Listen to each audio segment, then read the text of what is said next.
vast herds of grazers on the African savannas represent the greatest concentration of meat on Earth, so not surprisingly, there is also an abundance of hunters.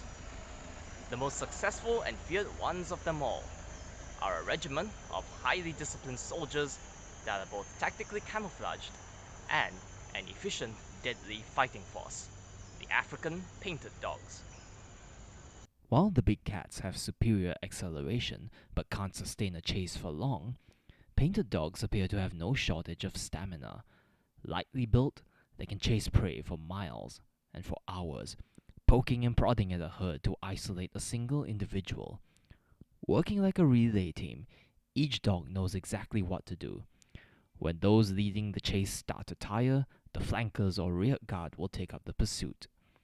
Once the dogs manage to surround their chosen target, they wear it down with multiple bites as their teeth aren't equipped to deliver a single killing bite, unlike the cats. That's the other reason they hunt in packs. Just like wolves, the pack centers around a single breeding pair where all the other individuals are either the alpha's siblings or their older offspring that have stayed at home to help mom and dad raise their younger siblings. Due to the abundance of prey, painted dog litters can be as many as 10 to 15 pups, unlike wolves that usually have 1 to 4. As any dog owner would be familiar with, pups lick the faces of the adults to beg them to regurgitate meat from their stomachs after returning from a hunt, which may be several miles away from the den site. As disgusting as that sounds, pre-digested meat is not only soft enough for weaning young pups from milk to solids, but the stomach is the safest place to carry food in a world full of competitors.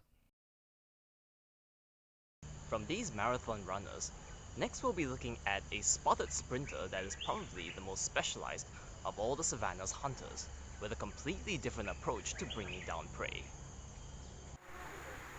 At first glance, the cheetah appears to have a similar build to the painted dogs. A lanky, light frame, as well as non-retractable claws that act like track shoe cleats, providing traction during a run. What it has that the dogs don't is a flexible spine that spring-loads each stride when it runs, and increases its stride length to 9 meters every quarter second. These features combine to create the fastest runner on the planet, able to clock 100 kilometers per hour, and accelerating from 0 to full speed in just a few seconds. However, running at this speed sends the cheetah's body temperature soaring to dangerous levels, so a chase rarely lasts more than a minute. Once the cheetah has caught up with its prey, striking out a front paw to trip it up, it goes for the throat like the rest of its feline kin.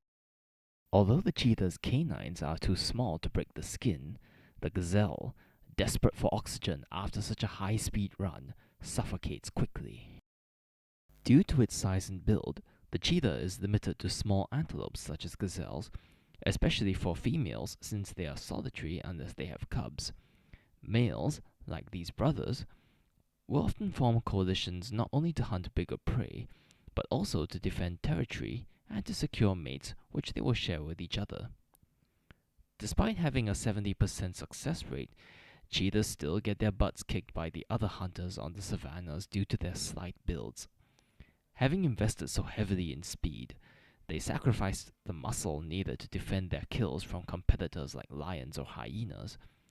That's also why they tend to hunt in the heat of midday, when prey can see them coming from afar, because they can be more or less certain that the other hunters will be resting in the shade. The long black tear lines are thought to act like sunglasses, protecting their eyes from the glare of the midday sun. We've seen how the hunters of the savannas are adapted to chase down their prey, but what strategies do their prey have? Let's find out in the next video.